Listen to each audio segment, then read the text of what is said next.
poll says 72% of Americans believe U.S. ground troops will eventually be sent to fight ISIS. However, another poll from CNN says that 60% of us oppose such action. Joining us out in Washington, Fox's senior political analyst, Birt Hume. So what do you think of President Obama's interview last night?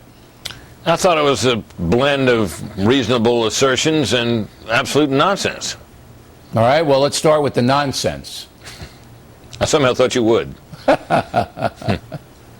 All right, you're the nonsense thrower. Go ahead. Well, the thing that was most striking, of course, and which has made a lot of headlines today, is his evident effort to blame the intelligence community and its leader, Jim Clapper, for the failure to foresee the strength of ISIS in Iraq. And the problem with that is even if we assume, and it's not a correct assumption, that there had been no intelligence to speak of on ISIS, back in February, ISIS had crossed the border from Syria and captured Fallujah and Ramadi, major Iraqi cities, which have been, the focus of American military action in the past, so their capacities were unmistakable. That was back in February. So the idea that along comes, late summer and ISIS is sweeping across other parts of Iraq and we missed the whole thing is absurd. Well, it seemed to me that President Obama was saying, look, my intel guys let me down. That's what it seemed to me. But why didn't you fire them? Because they're all still working there, aren't they? Clapper's still there. Well, yeah, but I mean, my own view of that, he didn't fire them because they're not the problem. But he said they were. I know he did, which I think was, look, the president is often accused of being weak, and I disagree with that in some ways. But in the sense of being willing to be upfront and a leader and take responsibility, he is weak.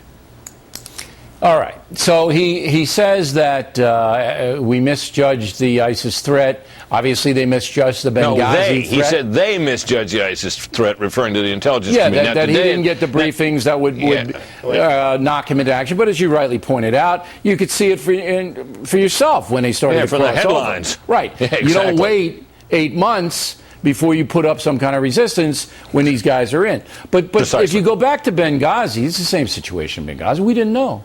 Even though there's cable showing that, hey, the Libyan Americans, they told you this was bad. Well, we didn't really know, and bang, they're dead. All right, and then, okay, Crimea just disappears.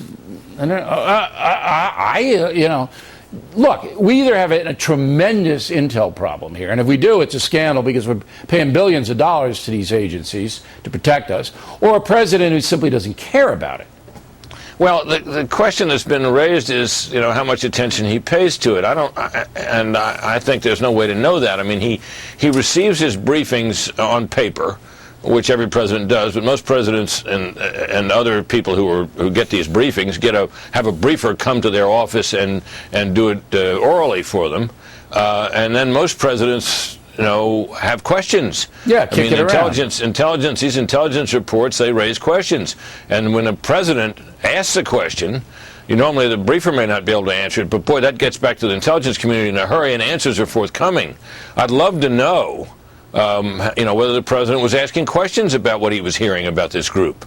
And you see this sort of pattern play out where the president seems eager to de-emphasize these things, even as they're happening, because he doesn't want to interfere with the storyline that says, Al-Qaeda and our other terrorist enemies are decimated and on the run. And when in fact, but there's another storyline here now, and this storyline has just emerged in the last month. All right, and the storyline is President Obama's incompetent.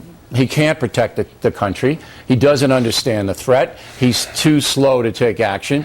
He's like James Buchanan, the president before Abraham Lincoln, who allowed the South to rise in power so that the Civil War was inevitable. It's the same thing.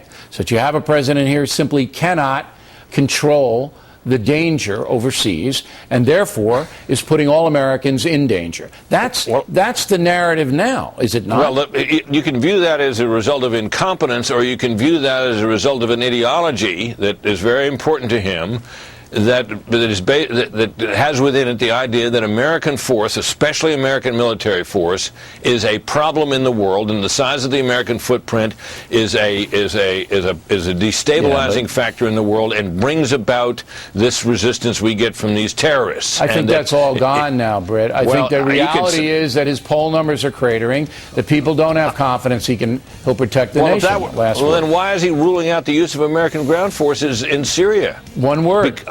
Stubborn. Well, I agree with but that's right. But he's stubborn in his ideological consistency. That's the problem. People say he's weak. He's actually strong in a certain way because he staunchly sticks to these policies even when they are manifestly failing. Well, he's going to go down with the ideological ship then. Birt, thank